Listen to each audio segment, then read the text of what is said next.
जय माँ इंद्राक्षी, जय अम्बे। इंद्राक्षी धाम में दर्शकों आप सभी का हम हार्दिक स्वागत करते हैं।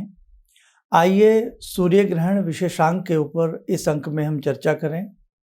साथ ही आपको इस ग्रहण में समय क्या रहेगा और इस ग्रहण में हमें क्या सावधानियां बरतनी है और इस ग्रहण में हम क्या पूजा पाठ कर सकते हैं, क्या दान कर सकते हैं, सारी चीज़ें विस्तार के साथ आपको हम बताने वाले हैं। ध्यान से इस पूरे अंक को सुनिएगा। तो देखिए, इस बार 25 अक्टूबर को सन 2022 अमावस्या का दिन है। सूर्य ग्रहण लग रहा है। यूँ तो सूर्य ग्रहण वर्ष में एक दो आ ही जाते हैं और पूरे साल का औसतन 4-5 ग्रहण वर्ष में हो ही जाते हैं, चंद्रमा और सूर्य का मिलाकर। लेकिन सूर्य आत्मा और प्राणों के कारक हैं, ब्रह्मांड के नायक हैं। आकाश गंगा में ये एक खगोलीय घटना है और इस घटना का असर क्या वास्तव में मानव जीवन के ऊपर आता है या यूं ही ये केवल धार्मिक पुस्तकों की बातें हैं। लेकिन ऐसा तो नहीं है, क्योंकि साइंस भी इसको पूरे तरीके से अपने हिसाब से मानती है कि सूर्य ग्रहण आ रहा है, चंद्र ग्रहण आ रहा है। जहाँ साइंस भी मानती है वहीं आध्यात्मिक विज्ञान भी इस चीज़ को समझ में आता है और सबको समझाता है। तो दोनों ही बातों से हम समझें कि सूर्य ग्रहण का अपना अस्तित्व होता है और सूर्य ग्रहण का धरा पर रहने वाले जितने भी हम प्राणी हैं सबके ऊपर अपने हिसाब से असर आता है। सूर्य ब्रह्मांड के नायक के साथ साथ नवग्रहों के राजा भी हैं। ज्योतिषीय सूत्र के आधार पर हम समझें तो अगर आपके नवग्रहों के राजा आपसे प्रसन्न हैं तो आपकी कुंडली के अन्य ग्रह भी बल प्राप्त करेंगे। और हम आकाश गंगा की बात करें तो हम वहाँ पर भी ये देखते हैं कि सूर्य के प्रकाश से चंद्रमा भी प्रकाशमान होते हैं और अन्य बहुत से उपग्रह भी चंद्रमा के ही प्रकाश से प्रकाशमान होते हैं। हमारी कुंडली में भी हमारा जीवन अगर सूर्य अच्छे हैं तो आपकी ख्याति, यश आपके जीवन में आपको प्राप्त होता रहेगा। आपके सूर्य बहुत कमज़ोर हैं तो आपके चेहरे के ऊपर एक उदासी, एक मायूसी, एक निस्तेजता आपके चेहरे के ऊपर सदैव छाई रहेगी। आपकी खूबसूरती और आपकी आंखें और आपकी अपनी बातों का प्रभाव और आपकी आत्मा का बल सूर्य से प्राप्त होता है। तो कहने का भाव, समझाने को तो मैं बहुत सारी बातें आपको बता सकता हूँ कि सूर्य हमारे जीवन में कितना महत्व रखते हैं और इसीलिए अध्यात्म विद्या में सूर्य को प्रातःकाल उठ करके प्रणाम किया जाता है और अर्घ्य दिया जाता है। अनेकों मंत्रों में सूर्य उन मंत्रों के देवता हैं। गायत्री मंत्र में सूर्य का ध्यान करके गायत्री मंत्र को पढ़ा जाता है और सूर्य की साधना में तो कमाल ही हो जाता है। तो खैर, अब आप ध्यान रखें कि ये सूर्य ग्रहण हमारे लिए बहुत महत्वपूर्ण है और शास्त्रों में ऐसा उल्लेख मिलता है कि सूर्य ग्रहण के मध्य अगर कोई व्यक्ति भोजन करता है, समझना हमारी बात को, सूर्य ग्रहण के मध्य कोई व्यक्ति भोजन करता है तो उसको मानव योनि दोबारा से प्राप्त नहीं होती है। कितनी बड़ी बात है। यानी कि 84 प्रकार की योनियां हैं। हमें कोई और योनि मिल सकती है, मूसक की मिल सकती है, पशु की मिल सकती है, जड़ योनि मिल सकती है, सरीसर्प मिल सकती है, कीट पतंग मिल सकती है, लेकिन ऐसी मान्यता है। तो इसलिए ध्यान रखें कि जितनी देर का सूर्य ग्रहण होता है उस बीच आप भोजन ग्रहण न करें। अगर ऐसा आप प्रयास कर सकें तो, हम धार्मिक मान्यताओं की यहाँ बात कर रहे हैं। इसीलिए जब हम भोजन सूर्य ग्रहण के दिन, जो भी आपके घर में फल है, 25 अक्टूबर को ध्यान रखना, फल है, पीने का पानी है, ऐसी बहुत सारी चीज़ें हैं जिनमें रस भी है, तो वहाँ आप कुशा का तृण रख देना। अभी से कुशा मंगा लेना। कुशा ही क्यों? कुशा ही क्यों? कुशा में बहुत ज़्यादा विद्युत होती है, कुशा में बहुत ज़्यादा पवित्रता होती है। कुशा हजारों वर्ष पुरानी भी हो, वो बासी नहीं मानी जाती, उसमें इतनी विद्युत होती है, समझे आप। इसीलिए शास्त्र कहते हैं कि कुशा के आसन पर बैठकर ही हमें जप करना चाहिए।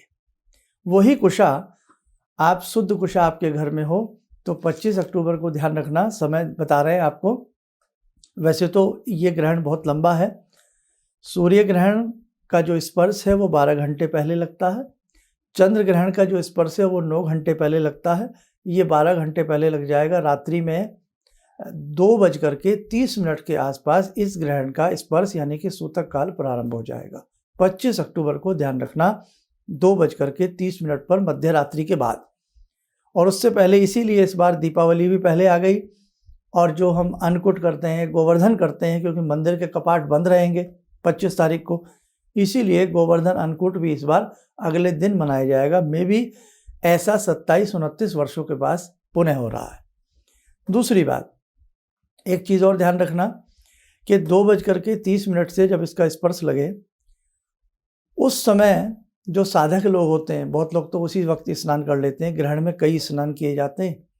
जब स्पर्श लगता है तो स्नान किया जाता है, या आप स्पर्श पे ना करें। अगर आप ग्रहण के बीच में पूजा पाठ करने जब बैठेंगे, उससे पहले स्नान करें, और स्नान के बाद जो आप पूजा पाठ जब तब करते हैं, और जब ग्रहण मोक्ष होगा, कितने बजे मोक्ष होगा नोट कर लें, शाम को 25 तारीख को 6:30 बजे, 6:32 पर ग्रहण मोक्ष हो जाएगा। ये खंडग्रास सूर्य ग्रहण है, आंशिक रूप का सूर्य ग्रहण है, और जिस समय ये लास्ट मोमेंट में जाएगा, 6:32 पर जाएगा ये ग्रहण, तो भारत के शायद ही किसी हिस्से में ये दिखाई दे। लेकिन दिन के समय में काफ़ी हिस्सों में इसकी आवृत्ति दिखाई पड़ेगी, शुभ भी रहेगा। लेकिन सूर्य ग्रहण हो या चंद्र ग्रहण हो, इनको हम ऐसी खुली आंखों से इनको ना देखें। सूर्य ग्रहण के मध्य में क्या जप करना, तप करना, दान करना बहुत अच्छा माना जाता है। ऐसा क्यों? इसका कारण क्या है? क्योंकि सूर्य, चंद्रमा और पृथ्वी जब एक सीध में होते हैं तो ये एक बहुत बड़ी खगोलीय घटना होती है, और साइंटिफिक रीज़न भी इसके अनेकों होते हैं। उस समय किया गया जप अनंत गुना फल देता है, उस समय की गई साधना अनंत गुना फल देती है। तो वो समय एक बहुत ही पावरफुल समय होता है। और ध्यान रखें, चंद्रमा जहाँ फलों में रस भरने का कार्य करते हैं, सूर्य रस को सुखाने का कार्य करते हैं, पकाने का कार्य करते हैं। अंगूर है, अंगूर रस से ओतप्रोत होकर के रसीला बन जाता है, और उस रस को प्रदान करने वाले चंद्रमा हैं। लेकिन जब सूर्य अपनी पे आते हैं, उस रस को सुखा करके उसी अंगूर को क्या बना देते हैं? किशमिश बना देते हैं। और किशमिश अंगूर से भी ज़्यादा ताकतवर होती है। अब मैं कहाँ बात कर रहा हूँ? इसीलिए ग्रहण के बीच में जब आप भोजन करते हैं तो उसका रस, उसकी ताकत कार्य नहीं करती है। शास्त्रकारों ने यही कहा है कि ग्रहण के मध्य में भोजन निषेध है, भोजन न करें, क्योंकि सूर्य का अपना कार्य उस समय कमज़ोर पड़ रहा है, ग्रहण लग रहा है। तो जहाँ किशमिश बना करके वो ताकत दे देते हैं उस फल को, तो इसीलिए वो भोजन निषेध माना जाता है ग्रहण काल के बीच में। अति आवश्यकता है, रोगी है, बालक है, बुजुर्ग है, तो इनको तो फिर देखो, आवश्यकता तो फिर आवश्यकता ही है, उसमें हम कुछ नहीं कर सकते। वहाँ आप कर सकते हैं, रुका जा सकता है तो भोजन आदि के लिए रुक जाए। अब देखो, मैंने आपको समय बता दिया, रात्रि में 2:30 बजे सूतक काल प्रारंभ हो जाएगा। दिन के 4:30 बजे ग्रहण का प्योर समय है। पूजा करिए, 4:30 से करिए, शाम तक आप पूजा करिए। वैसे शाम के 4:30 बजे से लेकर के 5:30 पौने 6 बजे तक आप आराम से अपने जप तप कर सकते हैं। 6:30 बजे स्पर्श हो जाए, इसका मोक्ष हो जाएगा, उस समय आपको स्नान करना जरूरी है। ग्रहण के मध्य में कोई भी मंत्र जप सकते हैं। हमने अनेकों मंत्र आपको दिए हैं, शावर मंत्र हैं, दुर्गा जी का मंत्र आपके पास बहुत सारे हैं, दुर्गा सप्तशती है, आदित्य हृदय स्तोत्र है। आपकी दैनिक साधना है, अपनी दैनिक साधना को बलवान बनाइए। क्यों? ग्रहण के समय में मंत्र पूर्ण रूप से चैतन्य हो जाता है। तो आपके जितने भी अपने मंत्र हैं, थोड़ा थोड़ा सा अपने ग्रहण काल में जरूर पढ़िए। नहीं तो एक मंत्र लिख लीजिए, बहुत काम आएगा आपके। मंत्र नोट करें, अनेकों बार बता चुके हैं। ओम ह्रीं हम सह, दोबारा सुन लें, ओम ह्रीं हम सह। ये सूर्य का बहुत अच्छा मंत्र है, सूर्य देव का। इस मंत्र की 5 माला, 11 माला रुद्राक्ष या हल्दी की माला से आप जप सकते हैं। अगर किसी ने कोई पहले ग्रहण काल में या दीपावली की रात्रि में कोई अन्य मंत्र सिद्ध किया हो, तो वो भी आप मंत्र अपना इस ग्रहण की बेला में सिद्ध कर सकते हैं। जो साधक हमसे जुड़े हैं तो उन्हें मंत्रों की उनके पास भरपूर कतार है। आपको जो भी मंत्र इस समय लगता है कि मैं दुर्गा जी का कोई मंत्र सिद्ध कर लूँ, लाइक सर्वाबाधा प्रशमनम त्रैलोक्यस्य या ओम ज्ञानी नाम अपि चेतांसी देवी, किसी भी मंत्र की एक माला और उसके बाद उस माला का हवन आप कर लीजिए, कोई दिक्कत नहीं है। अब रही दान की बात, पहले मंत्र को थोड़ा सा और क्लियर कर दूं। आप कहीं शर्मा जी कोई मंत्र तो आपने बताया नहीं, इसलिए नहीं बताया, आपके पास बहुत सारे मंत्र हैं। जिस देवता के प्रति आपका रुझान है, जिस देव के प्रति आपका मन है, उन्हीं देवी देवता से संबंधित आप ग्रहण काल में उस मंत्र की 3 माला, 5 माला, 1 माला जरूर करिएगा। आपका मंत्र शुद्ध और प्राणवान बन जाएगा। इसके साथ साथ आपके पास कोई हनुमान जी का या किसी भी देवी देवता का सावर मंत्र हो वो पढ़िए, और नहीं तो हमने सूर्य का बहुत अच्छा मंत्र बताया आपको, ओम ह्रीम हम सह। इस मंत्र की 11 माला कर लें, 1 माला के यज्ञ कर लें। इसके बाद अपने जो भी आपके पास दैनिक पूजा के रोज के मंत्र हैं, चाहे 5-5 बार पढ़िए, जरूर पढ़िएगा। अपनी साधना को बनाइए। सभी मंत्रों से 5-5 या 11-11 घी की आहुति कुशा डली हुई होनी चाहिए, वो आप दे सकते हैं। सामान्य कॉमन सामग्री से भी हवन कर सकते हैं, आपके लिए शुद्ध और सटीक रहेगा। अब शाम के समय आते आते ग्रहण काल में दिया गया दान अमोघ फल की प्राप्ति कराता है, लेकिन ध्यान रखें ग्रहण काल में पका हुआ राशन नहीं दिया जाता। जैसे ग्रहण काल में आप गुड़ दे सकते हैं, चीनी दे सकते हैं, चावल दे सकते हैं, वस्त्र दे सकते हैं, चांदी दे सकते हैं, स्वर्ण दे सकते हैं। किसी भी प्रकार का कोई दान ग्रहण के लास्ट में आप कहीं पर भी दान कर सकते हैं। आप किसी सरोवर के किनारे हैं, किसी धार्मिक तीर्थ क्षेत्र में हैं, तो वहां पर तो दिया गया दान अनंत गुना फलदायी माना जाता है। अब यहाँ तक ये रही दान और पुण्य की बात। आप कोई भी मंत्र ग्रहण काल में सिद्ध करें, सूर्य से संबंधित लाल रंग का दान होता है, घी है, गेहूं है, लाल वस्त्र है, लाल दाल है, तांबा है, दक्षिणा है, कोई भी चीज आप दान कर सकते हैं। अब सावधानियां क्या रखनी है वो सुन लें। 4:30 बजे से 6:30 बजे के बीच में हम सुई धागे का प्रयोग ना करें, केश ना काटें, यानी कि बाल ना काटें, शेविंग ना करें। दूसरी बात, हम कैंची का प्रयोग ना करें कोई वस्त्र आदि काटने का। जो प्रेग्नेंट महिलाएं हैं वो नींद ना लें उस समय में, सिर्फ शाम के समय दोपहर के बाद 4:30 से 6:30 जागने का प्रयास करें। कोई फल, सब्जी, चाकू आदि से न काटें।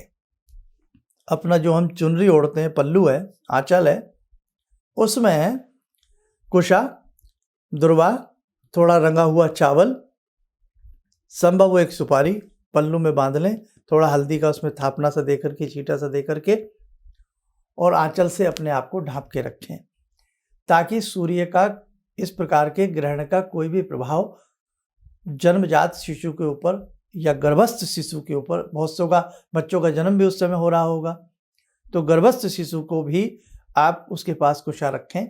और ख़ास तौर से गर्भस्थ शिशु के लिए जो हमने बताया है, ये आंचल ढांप करके आप रखें, और जो नवजात शिशु हैं उनके पास भी थोड़ी कुशा रखें तो बहुत शुद्ध रहता है। भूल कर भी सिलाई, कढ़ाई, बुनाई और किसी भी चीज़ की कटाई, छटाई, ये चीज़ों से हम सावधान रहें। और गर्भवती महिलाएं जो हैं वो मानसिक रूप से गायत्री मंत्र का जप करें, मानसिक रूप से, मन ही मन, बोलना नहीं है, मन ही मन। आप चेयर पे कहीं पर भी शुद्ध तरीके से बैठे बैठे या अपना चलते फिरते गायत्री मंत्र का जाप करें, मन ही मन। या भगवान श्री कृष्ण के किसी भी मंत्र का जाप करें, दुर्गा जी के किसी मंत्र का जाप करें, लेकिन गायत्री मंत्र के जाप करने से जो गर्भस्थ शिशु है वो मेधावी होगा, बुद्धिमान होगा। तो गायत्री मंत्र सुरक्षा भी करता है और बुद्धि को प्रदान करने वाला, सदगति पर चलाने वाला भी मंत्र है, ये आप सब ध्यान रखें। अब इसके अलावा जो आपके घर का पानी है, देसी घी है, फल हैं, वहाँ थोड़ा थोड़ा कुशा रखें तो आपके लिए शुद्धता बनी रहेगी।